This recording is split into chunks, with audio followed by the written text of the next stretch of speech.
They told her the story was over, that no one would care about letters from a prison buried deep in Georgia. But she knew better, because words don't die, they wait. Tonight, we follow the trail of ink smuggled past fear, of a janitor who chose to remember, a woman who refused to forget, and a book club that was never meant to be. This isn't just a story. It's a reckoning, and if you've ever felt invisible, you're not alone. You're exactly who this story is for Dot. It started with a stench, not the kind that came from rot or mold, but the sharp, layered odor of bleach, old sweat, and something colder, a silence too long held. The prison smelled like fear polished with denial. But it wasn't the smell that turned heads that morning. It was the woman in the olive trench coat and worn boots, standing motionless under the flickering entrance light of Holloway County Correctional. She didn't speak. She didn't need to. Her name was Aaliyah Elliott, and long before anyone inside Holloway would recognize it, her presence had already unsettled something deep and rotten within its concrete veins. The parking lot was nearly empty. Aaliyah had parked her car 2 blocks away and walked the rest. She'd been here before, not to this facility, but to others just like it. You could swap the nameplate and the uniforms, and the story stayed the same. Low hum of strip lights, the dry rasp of keys on a belt, and the chill of institutional apathy. But this place? It felt darker. A light fog hovered over the cracked pavement. Early October in Georgia still held on to summer, but this morning came with a bite. Aaliyah pulled her coat tighter. She'd chosen everything she wore deliberately, the trench coat, because it looked plain but professional, the boots because they wouldn't slip if she had to run, and no jewelry except her DOG-issued badge. Tucked neatly into the inner pocket, she stood at the front gate. The guard booth was manned by a man who hadn't looked up from his phone in minutes. She cleared her throat. "Visitation's over," he said without looking. "I'm here for inmate D1479, Marcus Elliott, my brother." That made him look. His eyes skimmed her face, took in the tight curl of her hair pulled back, the smooth brown of her skin, and landed on her eyes. They were the kind that had read too many reports and trusted too few people. Cold, sharp, tired. He leaned back, one hand on the intercom button. "No appointments today. Family visits are Tuesdays. I'm aware of the schedule." He raised an eyebrow. "You people always think rules don't apply to you," she blinked. "You people?" he shrugged. "Bleeding hearts. Always thinking these lowlifes are victims." It was an old game. Poke, provoke, discredit. She'd faced worse from suits in boardrooms, from judges who called her Missy, from officers who smirked when she asked for body cam footage. She slowly reached into her coat and pulled out a small leather wallet. Flipped it open. The golden eagle of the Department of Justice gleamed under the flickering light. Office of Federal Oversight. Senior Investigator. He stared. Long enough for the wind to shift. "I need to see Warden Mallory," she said. "Now." "My single quotes him ... The guard's voice had lost its bite. His calloused fingers still clutched her ID, like he couldn't decide whether to hand it back or hide it. He looked at Aaliyah again, this time not with arrogance, but confusion. Like he was trying to redefine the silent, sharp-eyed black woman standing in front of him. "I'll ask you one more time," she said, her voice even, calm. But each word sliced the air like a razor. "Where is Warden Mallory?" Behind the bulletproof glass, a dome camera shifted, almost nervously. Someone was watching. She knew. Places like this always thought they were the watchers, never the watched. I need to call my supervisor," he stammered. "And I'll be noting in my report," she replied coldly, "that you obstructed a federal investigation at the prison gate." She didn't raise her voice. She didn't need to. The silence that followed struck harder than any shout. In that moment, something cracked behind his eyes. It wasn't fear of her anger, it was fear of her calm. That made her more dangerous. than any woman he'd ever dealt with. He pressed the button. The gate buzzed open. Aaliyah stepped through, boots thudding steadily on the damp concrete floor. Each step echoed like a countdown. She wasn't here for a visit. She was here to flip the whole system on its head. The waiting room for family visits felt more like an abandoned chapel. Rows of metal chairs lined the room, some collecting dust where no one ever sat.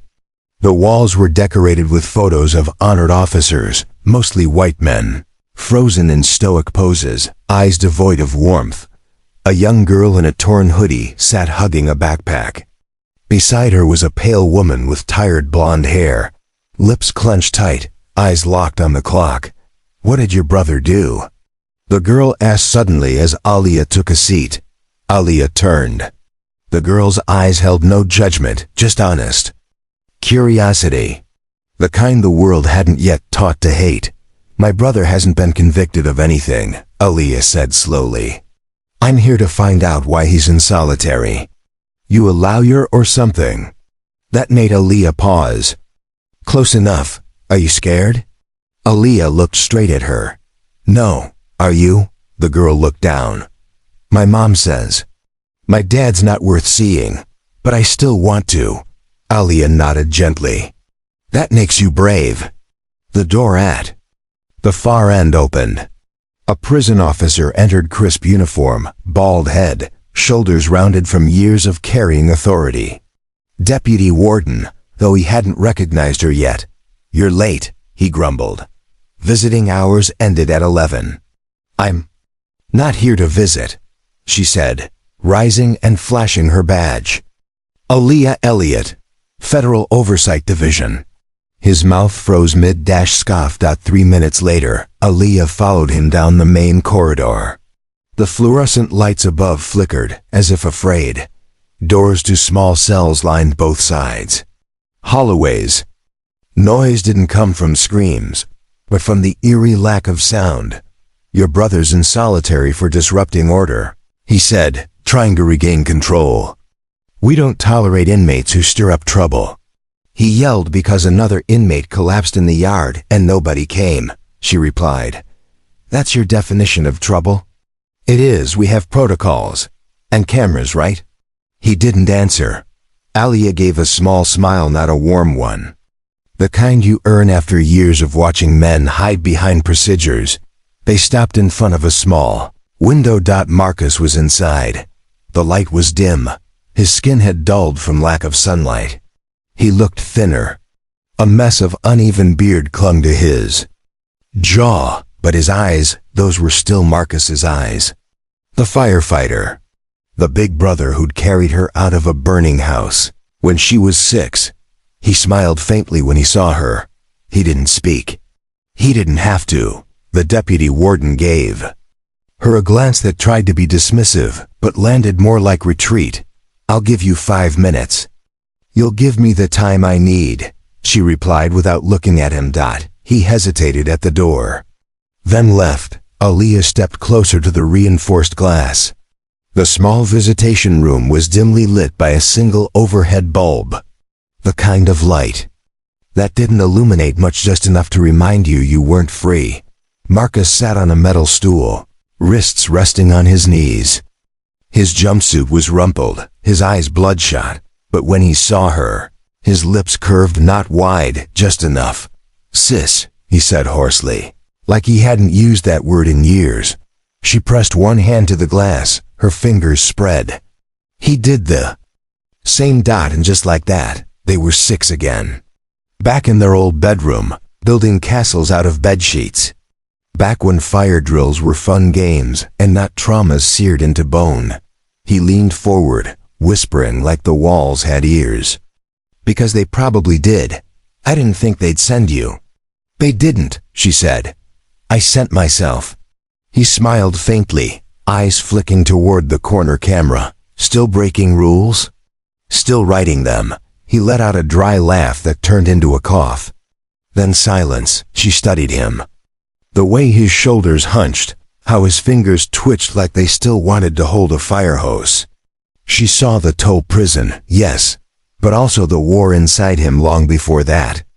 The PTSD, the survivor's guilt. The trial that never happened. They said you were in here for causing a scene, she said. He didn't answer at first. Then, they left a kid to die, Leah. Seizure in the yard. I screamed for 10 minutes.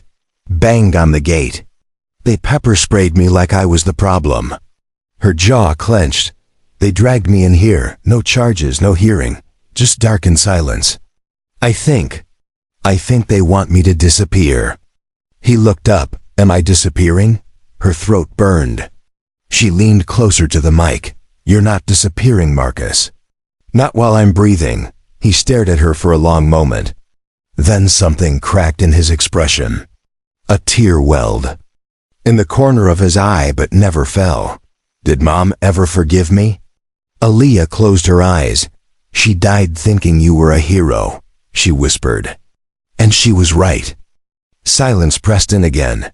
I've got affidavits, reports, photos, she said, slipping a thin folder into the slot. They've been covering this up for years, but they messed up this time. They messed with family.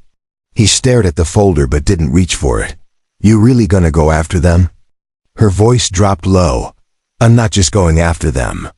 I'm going to make them wish they had never learned our name, he nodded. Slowly, like he needed to believe that. And in the silence that followed, for the first time in days, maybe weeks, maybe longer, Marcus Elliott allowed himself to hope that Marcus didn't say goodbye. He didn't need to. The look they shared through the glass, one heavy with history, broken promises, and the kind of love only forged in fire, was enough. Aaliyah stood, her hand lingering on the thick plexiglass just one moment longer. Then she turned. As she stepped back into the hallway, the air felt heavier. The fluorescent lights still flickered above, but now they felt harsher, like interrogation lamps. The deputy warden stood waiting, arms crossed, trying to reassert authority. Well? He asked, voice tinged with something between impatience and fear. Aaliyah tucked her badge back into her coat pocket. You've got rats in your walls, warden, he scoffed. Excuse me? You heard me. She turned slowly toward him, her expression unreadable. There are complaints, medical neglect reports, missing footage, and a list of names that keep showing up in abuse affidavits. Your name's on more than a few of them. That's a pretty big accusation to throw around in my prison. Correction, she said. It's not your prison, it's federal property. And I'm not throwing accusations, I'm confirming patterns. He stepped closer. Look, Ms. Elliott, Investigator Elliott, she corrected. He bristled. I suggest you cooperate, she added, eyes locked on his. Because starting today, I'm requesting a full internal review. And you won't be the one holding the flashlight this time. Her phone buzzed. She pulled it from her pocket. A message from her assistant. Surveillance logs received. Inconsistencies confirmed. Medical files altered. Witness testimony incoming. DOJ press team standing by. She slid the phone back into her coat. The deputy warden watched her with a dawning realization that everything was shifting. You're making a mistake, he said. But his voice had gone soft. Threats don't carry the same weight when you know you've been seen. Aaliyah smiled, just barely. No, she said. I'm correcting one. She walked past the visitation room again. The young girl in the hoodie was still there, fiddling with a string on her sleeve. When their eyes met, Aaliyah gave a slight nod. The girl smiled. Not a big smile. Just a small, knowing one, like she'd seen something rare. A grown-up who actually showed up. Outside, the air hit different. The weight of the facility didn't disappear behind her. It clung, like smoke, but Aaliyah moved forward anyway, her heels striking pavement with rhythm. Not rage, precision. She reached her car, popped the trunk, and pulled out a briefcase she hadn't planned to use until later in the week. Inside, files, photos, flash drives, names and dates, intake logs, handwritten letters, copies of everything Holloway had tried to bury. She looked at the building one last time through her Rearview mirror, you locked up the wrong man, she whispered. And let the wrong ones run free. She started the engine. The wheels rolled forward, and behind her, the prison sat quiet, looming, and for the first time about to be watched. The Monday morning staff meeting at Holloway Correctional was usually a joke. People showed up late, half asleep, chewing gum, scrolling phones, passing around inside jokes about inmates like they were trading cards. But not today. Today, the tension crackled like static. Aaliyah sat at the far end of the conference table, her DOJ badge resting on the polished surface like a loaded weapon. She wasn't taking notes. She didn't need to. She was watching around her. The officers and admin staff shifted uncomfortably. Some avoided her eyes entirely. Others stared too long, challenging her presence, her authority, her existence in this room. Captain Dorsey, a thick-necked man with a crew cut and a Southern flag tattoo peeking from under his sleeve, cleared his throat loudly. So. Ms. Elliott, you plan on sitting in all week? He asked with a grin that wasn't a grin. Investigator, she corrected without looking at him. And yes, unless I find what I need sooner. Funny, he said, louder now. We usually see people like you on CNN, not in our house. That made a few of the staff chuckle. Nervously. She finally met his gaze, calm, unshaken. And yet, here I am, she said. Your house must have sent up smoke signals. Dorsey's jaw twitched. He leaned back in his chair, trying to make himself look bigger. I don't know what they told you, but this place runs just fine. Our staff are under investigation, she cut in. The room went still. She stood, slowly, and opened her folder. Slid a photo across the table. A 19-year-old boy with bruises around his neck. Medical intake form missing. Logged into solitary. Never logged out. This happened on your watch, Captain. He didn't answer. Another photo. An elderly Vietnam vet. Broken wrist. No incident report filed. How about this one? Still silence. You see, gentlemen, she said, her voice rising just slightly. I'm not here because someone made a mistake. I'm here because someone made a choice. She turned to leave. By the way, she added at the door, you might want to tell your warden to stop deleting footage. The DOJ has cloud access. We see everything. Aaliyah walked out of the staff meeting with her spine straight as a steel rod. But behind her, a quiet storm was starting to brew. The name Elliott still clung to the air like smoke no one wanted to breathe in. A gate guard muttered under his breath, "Great, another one of them." A blonde woman from records raised an eyebrow as Aaliyah passed, leaning in to whisper loud enough to be heard. Of course, flashing a badge like she's some kind of justice messiah. Typical. But it wasn't the words that cut. It was the eyes of men in sagging uniforms who walked slow but carried themselves like gods behind bars. The kind who'd spent too many years holding keys and not enough questioning who they were locking away. The kind who had grown comfortable looking at black people as bodies to control, not citizens to protect. Aaliyah knew that look. She'd grown up inside it. Her office was a converted storage room Holloway reluctantly turned over to the feds. The desk had a cigarette burn in one corner. The walls were yellowed, the shelves stacked with outdated safety manuals. Through the dusty window, she could see 3 inmates lined up for water. None of them looked up. She booted up her laptop, hit record on her audio device. And began. First interview, the prison nurse. Aged, hair frizzy, makeup fading. When asked about Marcus, she deflected. You have to understand, I can't intervene in everything. I follow protocol. What protocol? Keep quiet. Fill out Form 103. Send it to storage. I don't want to lose my job. The man you didn't help was a former firefighter. He saved 3 children from a burning house. You think a fake report is worth burying that? The nurse said nothing. Her hands trembled. But she stayed silent. Second, a corrections officer named Reese, young, white, tall, the type who'd never been told no, and actually had to hear it. "You think flashing your badge is gonna scare me?" He scoffed. "I think you should. Worry about what you'll have to say under oath," he sneered. "I've got nothing to say." Aaliyah locked eyes with him, calm, steady. "No? I've got your shift report from the afternoon Marcus was thrown in solitary. The hallway cam has you on record. And an unofficial audio recording from Unit A, someone yelling for help. Then your voice telling him to shut the hell up. That wasn't you." He swallowed hard. This time no smirk. "You ... Setting me up?" "No," she said, flipping her laptop to show the waveform. "You set yourself up." By day 3, Holloway was buzzing. Inmates started whispering when she passed. Some waved subtly. One gaunt man from medical made a gesture. Through the glass, "Cell 14, check August 12th, night footage." The staff? Not so subtle.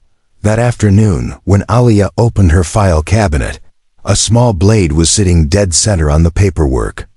Dull, not meant to cut but clear enough in its message. "We see you." She didn't flinch. She called the head of security.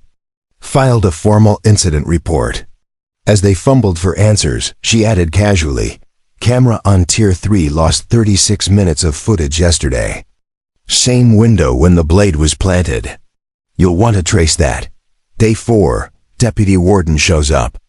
No knock. He stood in her doorway, jaw tight. "We've got nothing to hide," he said. "You're making my staff paranoid." "Funny," she said. "People with nothing to hide don't usually sweat when I walk in." His fists clenched. "You think you can tear this place down with a few photos and a strong voice?" Aaliyah looked up, slow and deliberate. "I don't need to tear anything down," she said. "I just need to hold up a mirror." That night, an encrypted email landed in the DOJ's internal inbox. Subject line: "Urgent. Allegations confirmed. Holloway requires immediate oversight." Attached: 23 documents, 7 video clips, 1 list of names at the bottom. Recommendation for immediate suspension of Warden T. Mallory pending federal review. Signed, Aaliyah Elliott. It started with a smell. Not the kind from bleach or sweat or fear like the first day, but something else. Old coffee. Cigarette smoke trapped in uniform fabric. The residue of secrets that had been stuffed into drawers and left to rot. Aaliyah was back in the storage room that passed as her office, and in front of her was the janitor, Clarence Walker. He wasn't on any of the official call sheets. No one had suggested him for questioning. But he'd appeared at her door the night before, just as she was packing up to leave. "I got something you need to see," he'd said. And now, here they were. He sat across from her, spine straight, despite the slight tremor in his hands.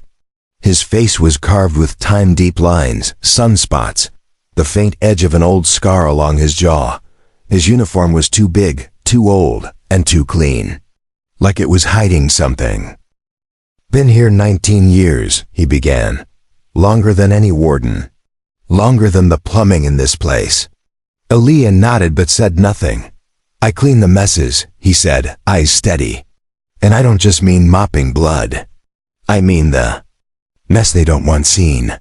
He reached into a battered messenger bag and pulled out a stack of manila envelopes. "Kept copies," he said.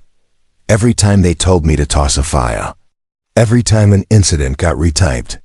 Every time a camera malfunctioned, I printed the original first." She opened the first envelope.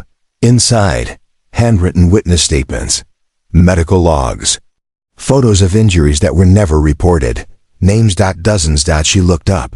"Why now?" He took a breath. "Because you're the first one to walk in here and not look away." What Clarence had built was more than a whistleblower's folder. It was a map. One log led to another. A name here matched a shift record there. Patterns emerged. Inmates placed in solitary with identical injuries. Staff names repeating in redacted reports. Entire weeks where footage went missing, always tied to the same 3 guards, warden. Mallory's name was in ink on requisitions for new surveillance tech, but the systems had never been installed. And then came the most damning piece. Clarence handed over a burnt CD. "Only copy," he said. "Security room, 2 years ago." Aaliyah watched it that night in her motel room, heart pounding. The video was grainy, no sound.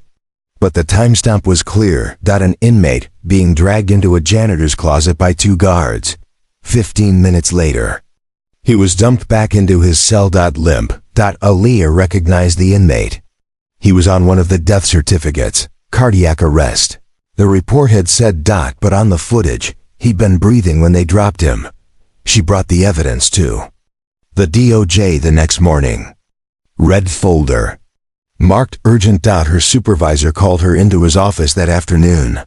"Close the blinds. This is enough to pull Mallory's badge," he said. "But if we're doing this, it has to go federal. Media, courts, everything." "I'm ready," she said. "You better be. Because once this starts, you're not just taking on Holloway. You're taking on a culture." She left the office with her jaw set. The email blast went out an hour later. By nightfall, the story was trending on Twitter. #Justice for Holloway. Aaliyah didn't sleep that night. Not because she was afraid. That feeling had passed days ago. No. It was the adrenaline, the hum that came from knowing the tide was finally starting to shift. After months of whispers, deleted footage, half-truths and hollow apologies, the truth had a name, a face, and now a file trail. She watched the video again. Not because she needed to, but because she had to remember what she was fighting for. The boy in the footage, his name was Darian Clemens. 18 years old, first-time offender, petty theft. Should have gotten probation. Instead, he'd been transferred to Holloway for population overflow and died 6 weeks later. His mother had been told it was natural causes. That lie was on official state letterhead. Now she had proof at USN single quotes. By Friday morning, things moved fast. DOJ investigators arrived at Holloway with formal badges, sealed subpoenas, and a sense of purpose that couldn't be faked. The guards tried to act normal, but the tension was visible. Radios clicked more often. Conversations stopped mid-sentence. One officer tried to block access to the server room. He was escorted out in cuffs. Clarence walked past them in the hallway, pushing his mop bucket like it was just another Tuesday. Aaliyah gave him a look. He gave her a nod. They didn't need to speak. They were in motion now. That afternoon, she interviewed a former staffer who had resigned quietly a year earlier. He didn't want to be on record at first, said he had kids. Said he didn't want to get involved. "You already were," Aaliyah said. "You saw things, you just didn't say them."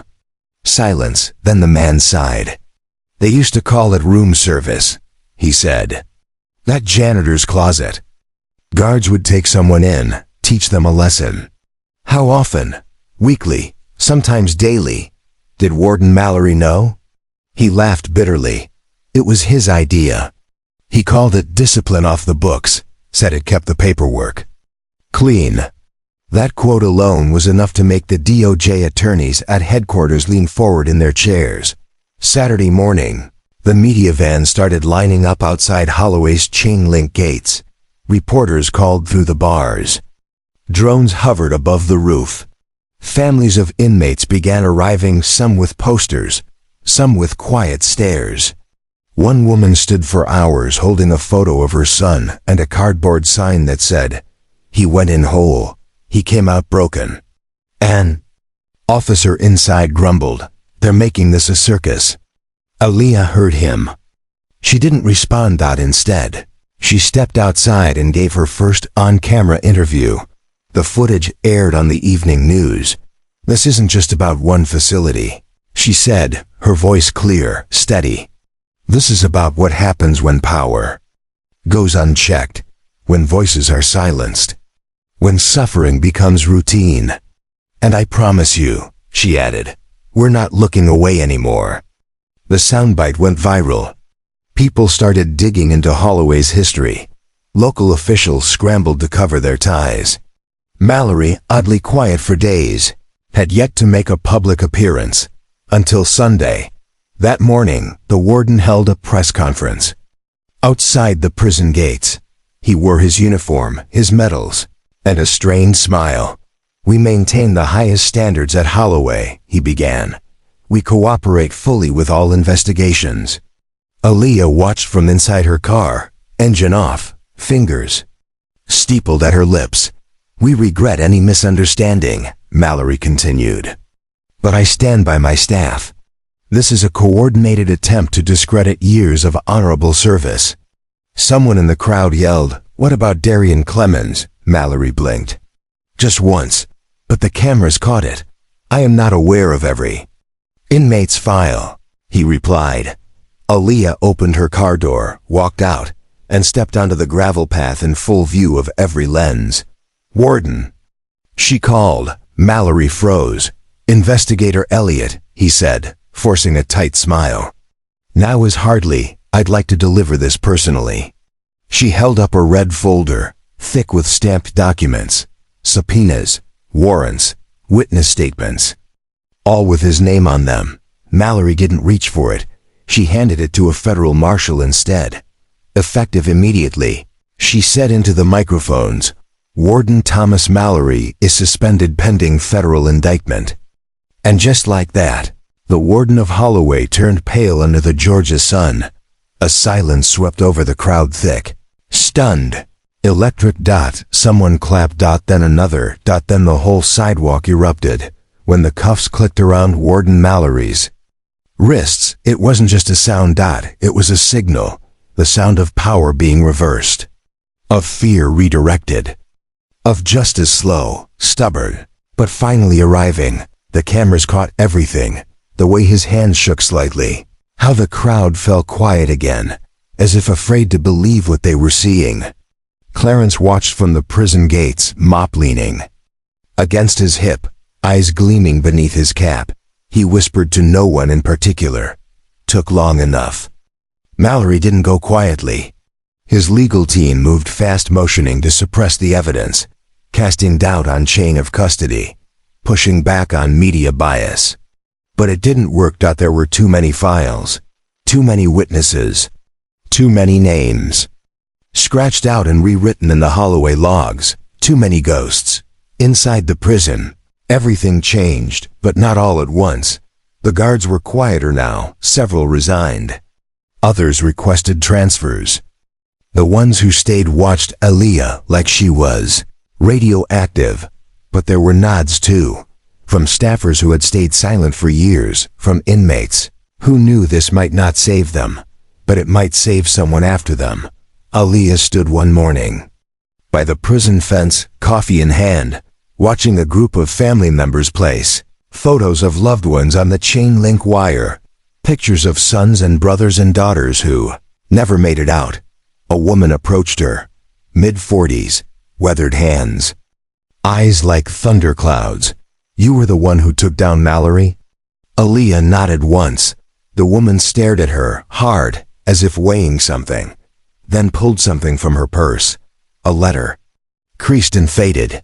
"My son wrote this to me from in there, 2 weeks before he died. They said it was suicide." She handed it over. Aaliyah opened it carefully. Inside, in shaky handwriting, "Mama, they keep putting me in the closet. I hear screaming next door. I think I'm next." Her throat caught. The woman was already walking away. "Find out what happened," she said. "Please." Aaliyah tucked the letter into her file, slow and sure. 2 days later, she stood before a panel of state oversight officials. Wood-paneled room, flags, microphones, the smell of institutional indifference. She laid it all out. The tapes, the photos, Clarence's notebooks, the burn mark in the janitor's closet that matched inmate blood type, the erased footage, the intimidation tactics, the forged signatures, the child whose death certificate said accident, but whose body told another story. She ended with the letter, held it up in the silence of the room. They put this boy in a janitor's closet, she said. And when he wrote to his mother, he didn't ask for a lawyer, he didn't ask for money. He asked her to believe he was scared.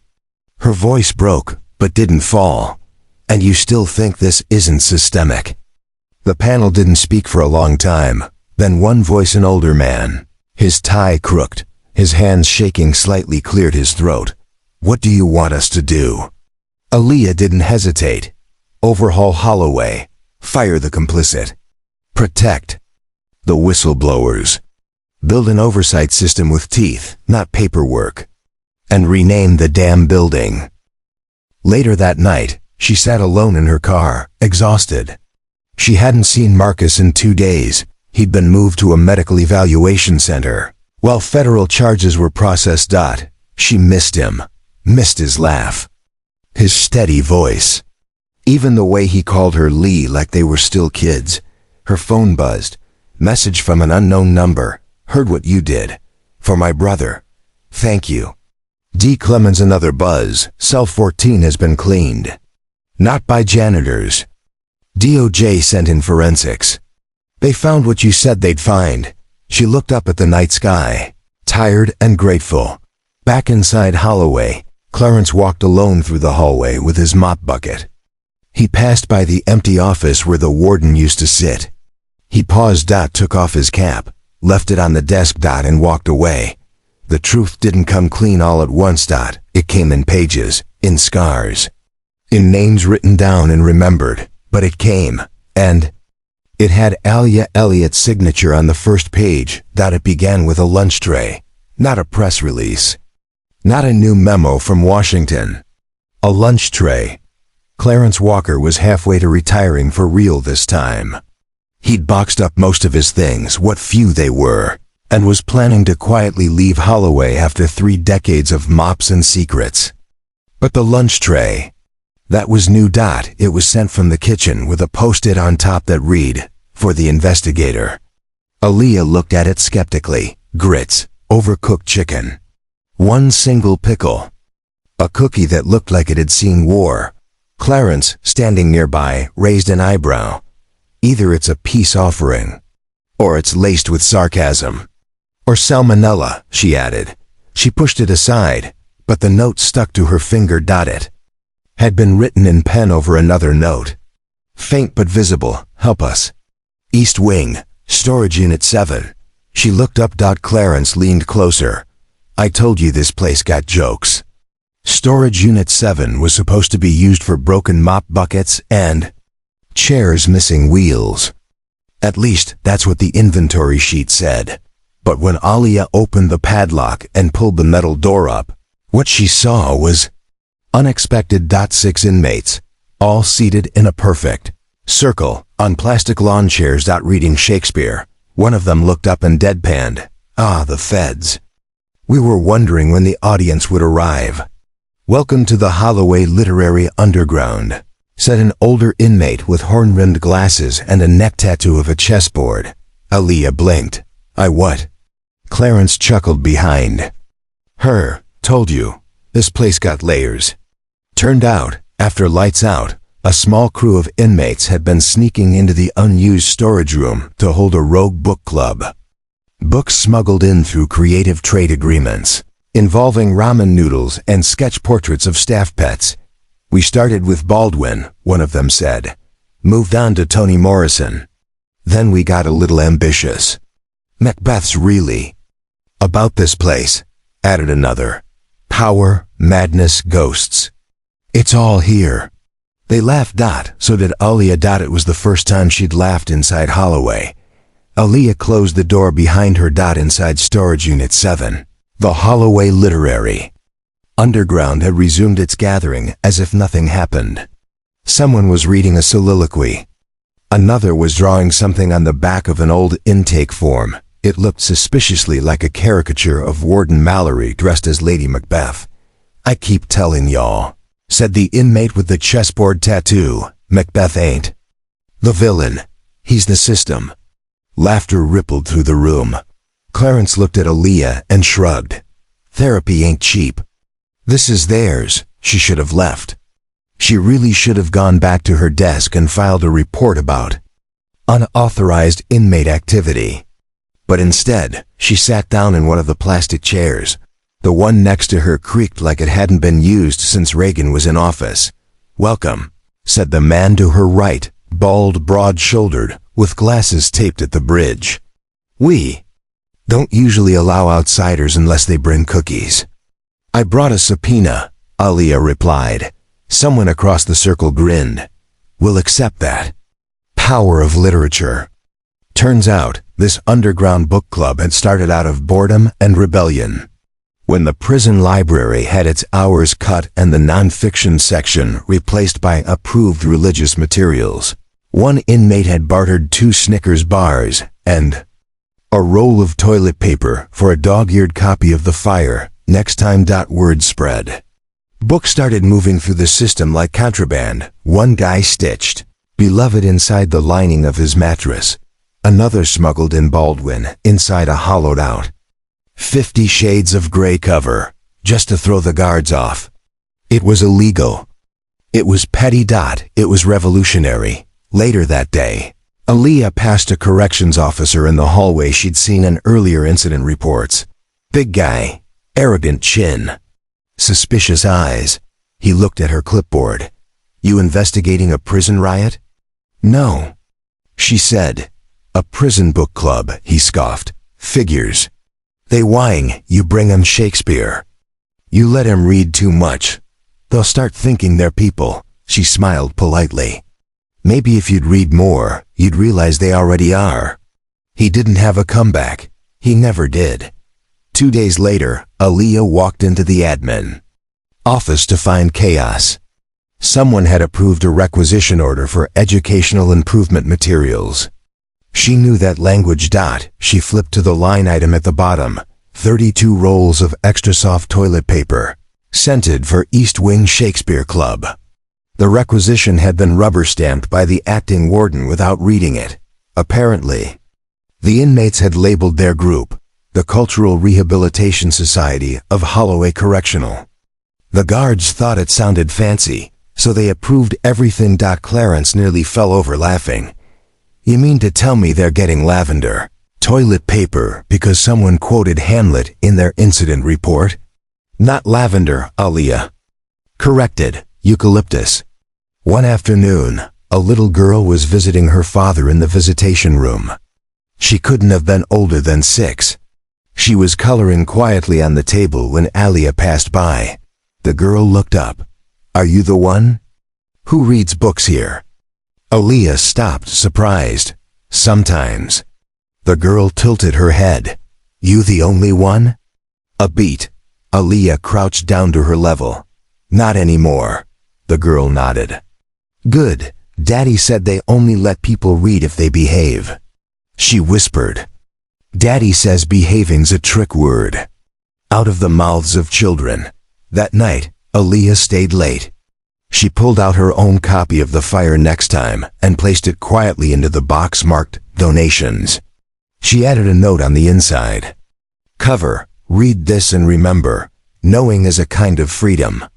She placed the box in the East Wing drop bin. By morning, it was gone. 3 days later, the Cultural Rehabilitation Society of Holloway Correctional received an unexpected visitor. The Deputy Secretary of Corrections. He walked in mid-recital. A group of inmates were acting out a Raisin in the Sun, with handmade props and a milk carton as a baby. The secretary blinked. "Is this a joke?" Clarence, standing beside him with a clipboard, answered, "No, sir, this is Act 2. The deputy secretary stayed for the whole thing. He cried at the end. When he left, he pulled Aliyah aside. "What the hell is going on in this place?" She smiled. "Restoration, one act at a time." News of the Cultural Rehabilitation Society of Holloway Correctional spread faster than the story of Warden Mallory's arrest. A local paper ran the headline, "From Shackles to Shakespeare, How Inmates at Holloway Are Turning Sentences into Soliloquies." Within a week, State legislators in Georgia, many of whom had never set foot in a prison unless it was for a ribbon cutting, began referencing the Holloway model as a shining example of humane rehabilitation. One white state senator, who had previously voted against every prison reform bill, tweeted, "Education heals. Even in chains, the human spirit reaches for the light." Beneath the tweet, an inmate replied, "Cool. Can we get a real library then? Ours has 5 books and 2 copies of Twilight." Then one day, Holloway received a formal request, live stream. The next play rehearsal. Aaliyah laughed out loud when she read the email from the state's public relations office. They probably want it in the Thanksgiving highlight reel.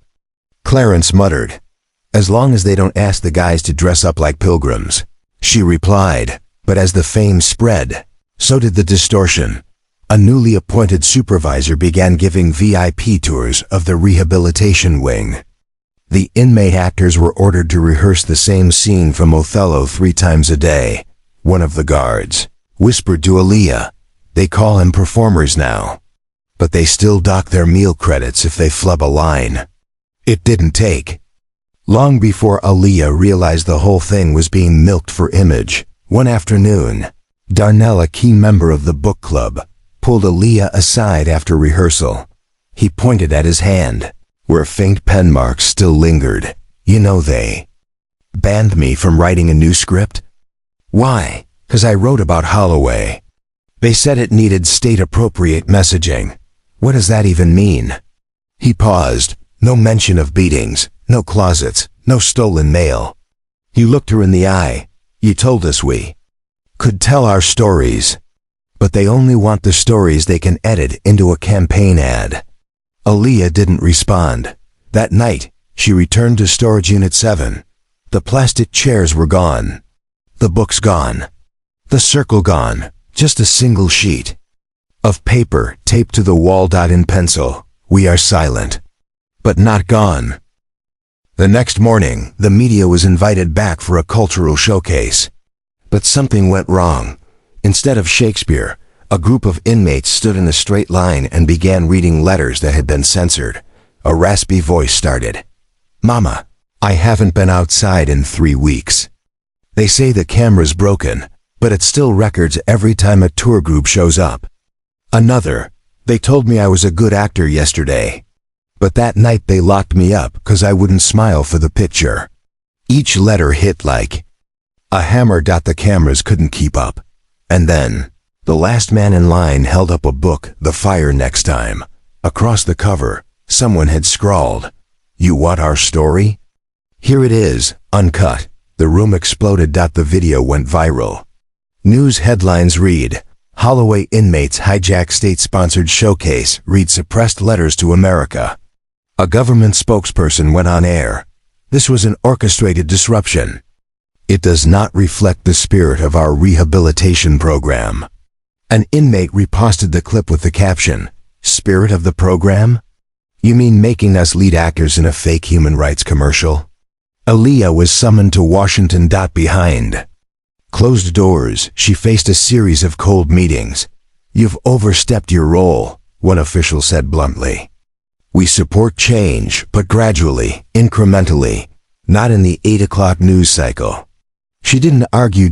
She just sent them a follow-up email. It contained nothing but a link to the viral video. No subject line. No body text. 3 days later, she received word. Clarence had resigned, not forced out. He'd done it on his own terms, quietly, with no farewell speech. Just one handwritten note left in the supply closet. "I mopped the floors. The rest is on you." The book club disbanded, but what they ignited didn't vanish. It spread like a low flame.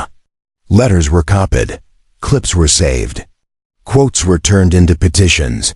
And Aaliyah, once just an investigator with a badge, now had another name, the whistleblower for the forgotten. The night after the fallout, the prison felt soft. Not quiet. Not empty, just soft. Like a place that had stopped pretending to be made of stone. Aaliyah sat alone on the hood of her car in the staff parking lot, coat wrapped tight around her. It was 2:11 a.m., the wind moved slow. And the sky above Holloway wasn't dark, just dimmed.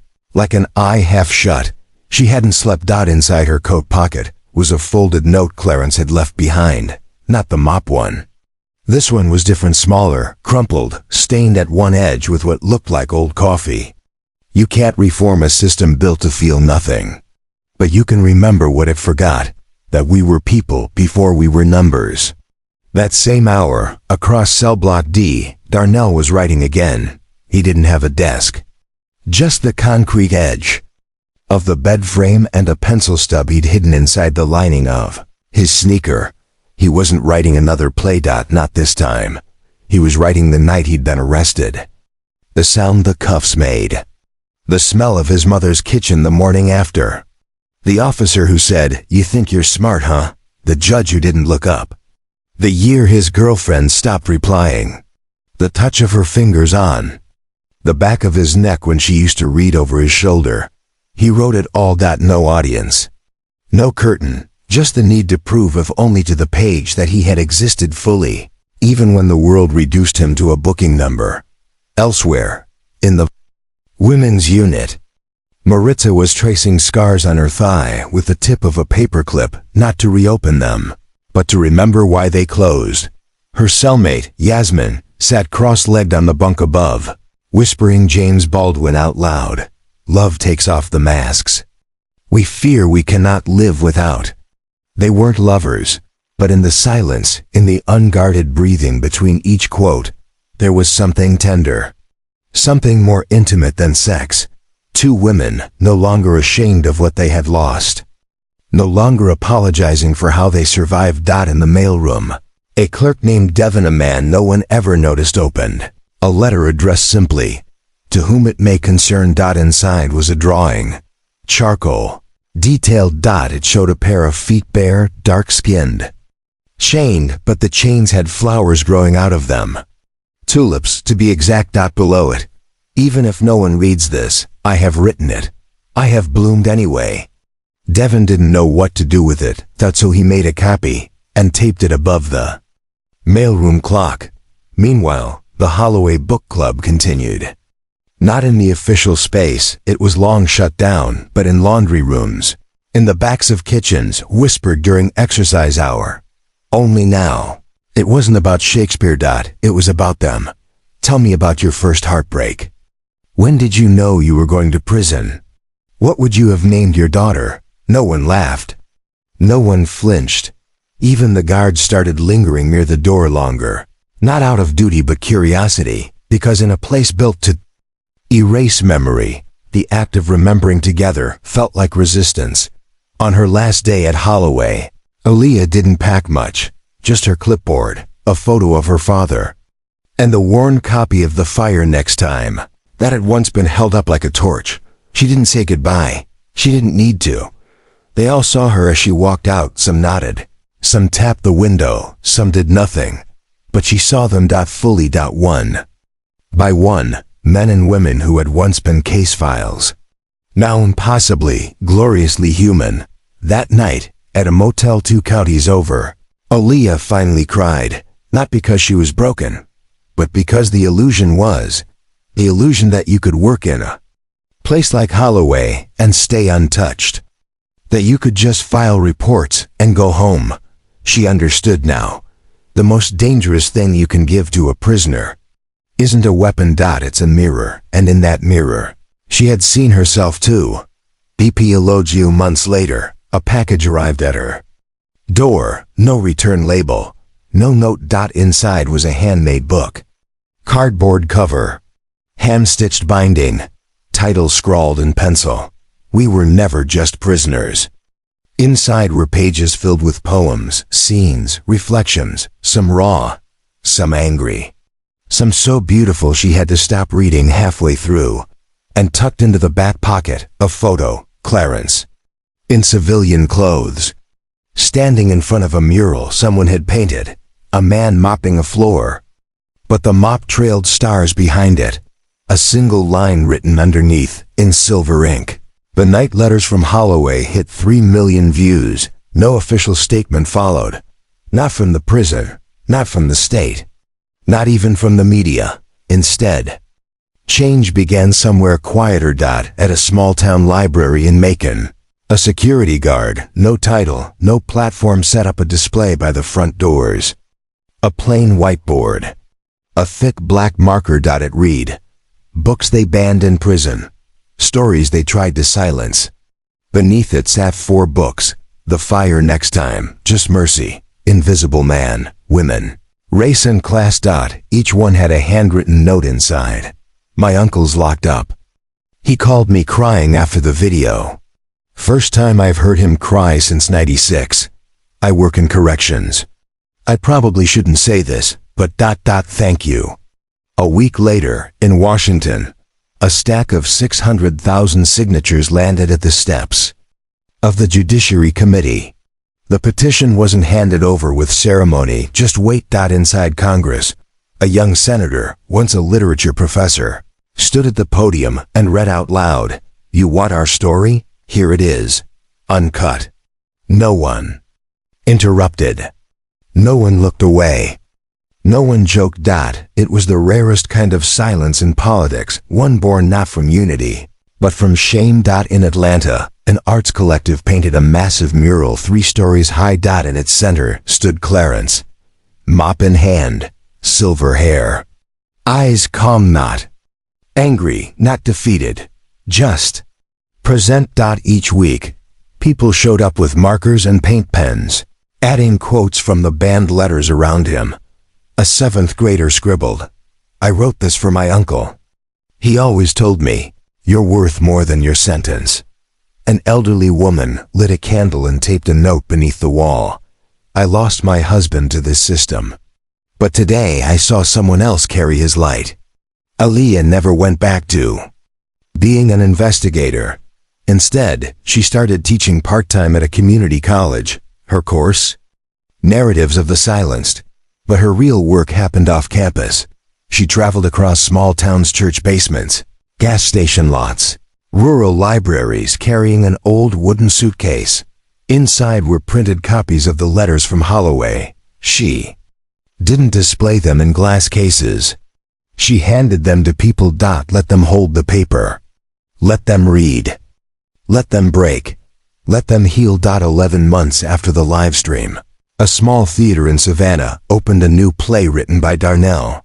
The title, Recess in a Locked Room. Just 4 characters: a janitor, a prisoner whose letters were never mailed, an investigator who stopped believing in justice, and a microphone with no cord, symbolizing a voice that had been drained away. In the final scene, each audience member was handed a blank sheet of paper. They were asked to write down one sentence they'd been forced to swallow in their life. Not a single person left with their paper blank. The Holloway Book Club never reopened officially. No newsletters. No pilot programs. No state-sanctioned initiative. But the people? Clarence, Darnell, Maritza, Yasmin, and all the others we never met? They kept writing. They kept speaking. They kept echoing in underground podcasts, in community college classrooms, in blurry YouTube uploads with only 143 views. That changed every single one of those 143. Aaliyah once said, "They asked for reform. We gave them a revolution." But eventually, she didn't need to say anything anymore, because the letters? They'd learned how to speak for themselves. Final words on screen. They tried to bury our voices. But they forgot we were seeds. The revolution, even one made of words, doesn't go unnoticed. 3 weeks after the mural in Atlanta made national news, something changed. Quietly but methodically. Clarence was moved. No explanation. One night he swept the same corridor he always had, the one with the tiny crack in the wall where sunlight snuck through in the morning. The next morning, a guard handed him a transfer slip. No goodbye, no warning. Just a new assignment, a different wing, where the lights flickered and no one talked about books. When Aaliyah tried to visit the facility again, she was stopped at the gate. "Background check flagged," they said. "Pending review." They didn't need to tell her who flagged it. Darnell's play? It sold out 2 weekends in a row, then got pulled. The theater director, once excited to support unheard voices, called him in and shut the door. "I'm sorry," she whispered. The city's arts grant was revoked. They said, political misuse of funds. The Letters Project was labeled external contraband. Libraries were told not to circulate photocopies. A blog post went up from an anonymous concerned parent, warning that the materials promoted resentment toward correctional institutions. And then came the audits. One by one, podcasts that shared clips from Letters from Holloway received takedown notices. Community centers saw budget cuts. A rural church that hosted Aaliyah's suitcase reading Circle was suddenly targeted for code violations. 6 in one day. It wasn't overt violence. It was paper cuts. Slow, precise, exhausting. Aaliyah's students noticed first. One by one, the most vocal ones dropped her class. "I'm just tired," one girl said. "My mom got called by someone, thought I was on a list." And then there was the letter, folded in thirds. No return address. Inside, only 4 words. "You don't speak again." She didn't tell anyone. But she did pack the suitcase differently that night, slipping a small recorder into the lining. Just in case. 2 months later, it seemed Holloway had faded from the headlines. No more speeches. No more murals. No more letters on billboards. The system, it seemed, had done its job, silencing without blood, vanishing without trace, until a 6th grade boy in Kansas turned in a report for Black History Month. The title? "My Uncle's Books." Inside, he quoted from banned letters. Described Clarence as a freedom teacher. Cited Aaliyah's suitcase sessions. Included a copy of Darnell's final scene. His teacher posted a photo of the report online. It went viral. Again. Only this time, something was different. People didn't repost the video. They printed it. In barbershops, in bus stations, in laundromats, inside coat pockets of second-hand jackets. The letters, like seeds, had taken root. I to Zia Quiet. Withdrawn. Maritza was released after 19 years. She didn't speak at first, but someone handed her a letter she had written back in 2011, smuggled out and saved by a volunteer. She read it out loud, trembling. And then she said, "I forgot I had a voice." Yasmin, still serving time, started a new club in secret. They didn't read books this time. They wrote them. Every week, they passed one notebook between 7 women. When the guards found it, they burned it. The next week, they started another. Clarence, no longer allowed in the education wing, kept sweeping. But one day, a young inmate walked up, dropped a folded paper by his cart, and said, "They said not to read this, so I figured you'd want to." It was a poem about a janitor who cleaned injustice with a broom. Aaliyah, denied classroom access, opened a small bookstore instead. On the wall, no bestsellers, no spotlights, just one sign. Letters they tried to silence. People came not just to read, but to leave. Leave copies, leave memories, leave names of loved ones still locked away. And Darnell? He kept writing. Not for Broadway, not for Netflix. But for that one kid who once asked, "Do stories matter if no one hears them?" He looked at the boy and said, "They matter because no one hears them. That's why we echo." Final scene. Fade to black. A blank wall appears. One by one, handwritten lines emerge in fading ink, as if whispered into the surface. "I exist. I matter. You can erase my page, not my story. You tried to bury us, but we were seeds, and now we grow." A final note appears in white. To everyone who ever thought their voice wouldn't carry, it already did. Some revolutions don't need fire. Some just need someone to read them, to pass a letter, to remember a name. If this story moved you, share it. If it made you cry, let it.